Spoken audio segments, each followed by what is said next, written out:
Bonjour ou bonsoir à tous.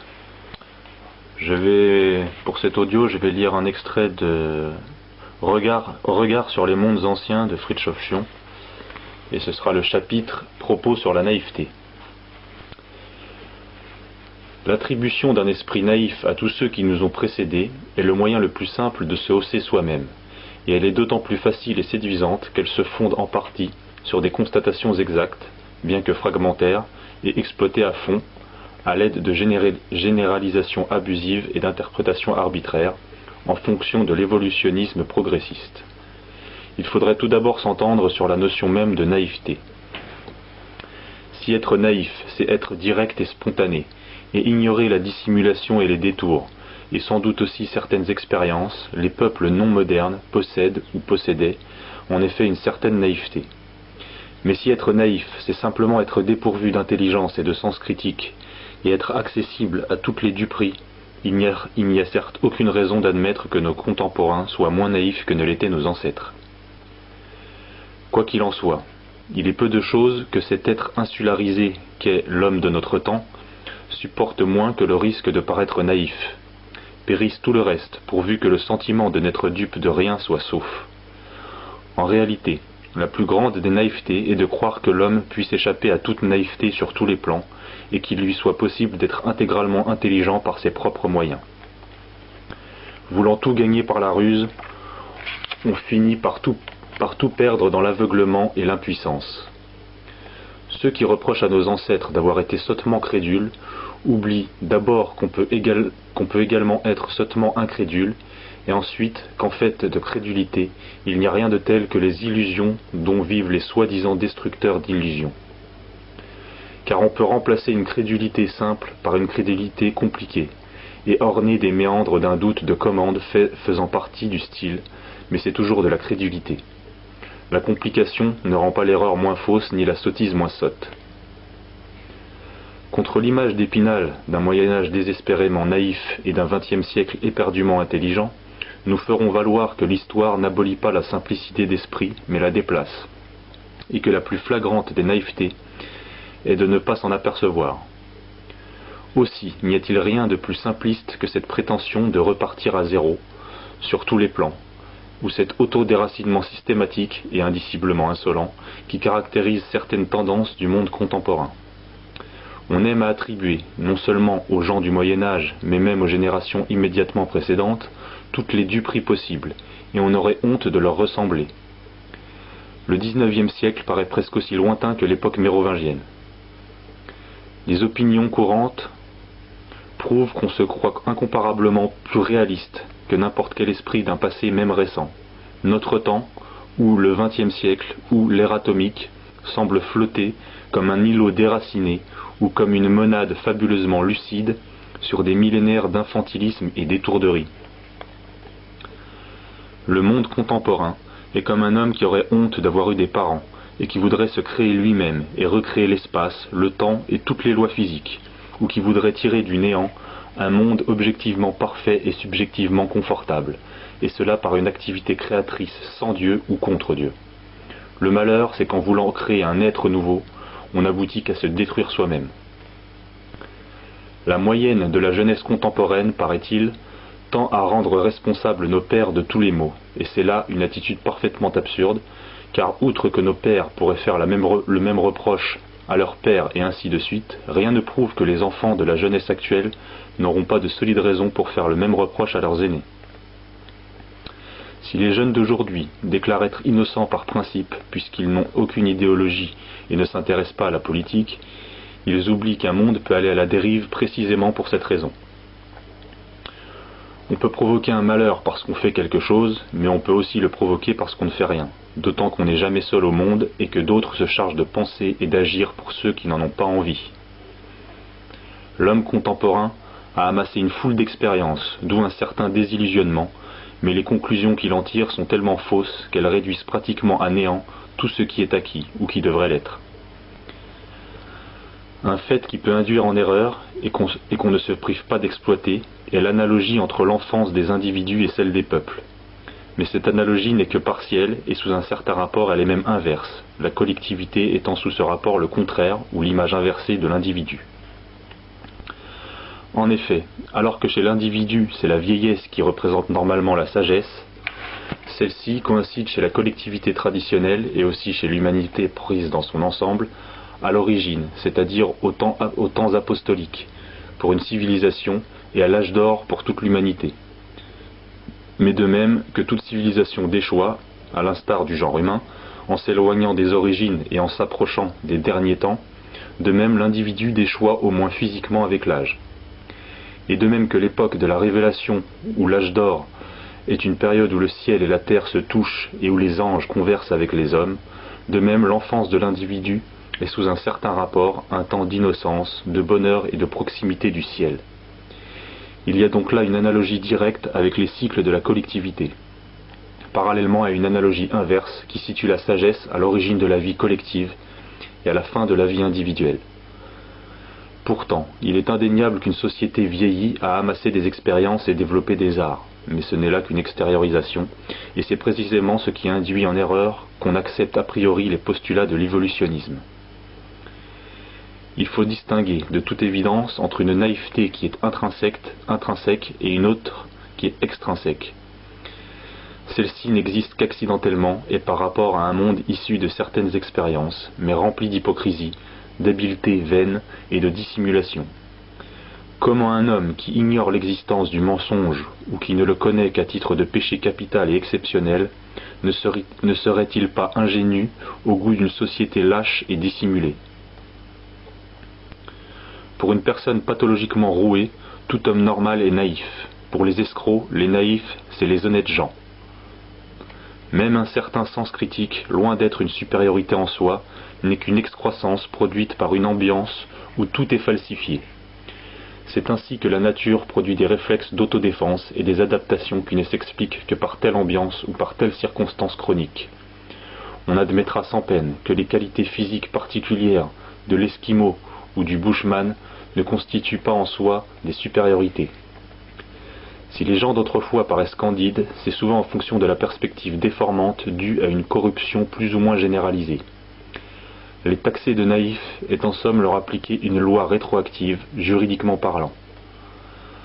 De même, si tel auteur ancien peut donner une impression de simplicité d'esprit, c'est pour une large part parce qu'il n'avait pas à tenir compte de 1000 erreurs encore inconnues, ni de 1000 possibilités de mésinterprétation, et aussi parce que sa dialectique n'avait pas à ressembler à une danse écossaise entre des œufs, étant donné qu'il pouvait se passer largement de nuances. Les mots avaient encore une fraîcheur et une plénitude, ou une magie, qu'il nous est difficile d'imaginer dans le climat d'inflation verbale où nous vivons. La naïveté, en tant que simple manque d'expérience, est forcément chose toute relative. Les hommes, en tout cas les collectivités, ne peuvent s'empêcher d'être naïfs par rapport à des expériences qu'ils n'ont pas faites, et portant sur des possibilités qu'ils n'ont pas pu prévoir. Et ceux qui les ont faites ont beau jeu de juger l'inexpérience des autres et de se croire supérieurs à eux. Ce qui décide de la valeur des hommes, ce n'est pas l'accumulation d'expériences, c'est la capacité d'en tirer parti. Nous pouvons être plus perspicaces que d'autres par rapport à des expériences que nous avons faites, tout en étant plus naïfs par rapport à des expériences qu'il nous reste à faire, et que nous sommes incapables de faire et que d'autres auraient fait à notre place. Car autre chose est de vivre un événement et autre chose est d'en tirer les conséquences. Jouer avec le feu parce qu'on ignore qu'il brûle est sans doute de la naïveté, mais se jeter à l'eau parce qu'on s'est brûlé un doigt ne vaut certes pas mieux, car ignorer que le feu brûle n'est pas plus naïf que d'ignorer qu'on peut y échapper autrement qu'en se noyant. La grande et classique erreur, c'est de remédier à des abus par d'autres abus, éventuellement moindres en apparence, mais plus fondamentaux parce que mettant en cause les principes. Ou autrement dit, d'éliminer la maladie en tuant le patient. Un genre de naïveté que nous pourrions reprocher à nos ancêtres sur le plan des sciences physiques est une certaine confusion des domaines. Faute d'expérience ou d'observation, mais ce n'est certes pas cela qui nous gêne, ils étaient parfois enclins à surestimer la portée des correspondances cosmiques, en sorte qu'il leur arrivait d'appliquer imprudemment à tel ordre des lois valables pour tel autre, de croire par exemple que les salamandres supportent le feu, et peuvent même l'éteindre, à cause de certaines propriétés de ces batraciens, et surtout à cause de la confusion entre ces derniers et les esprits ignés du même nom.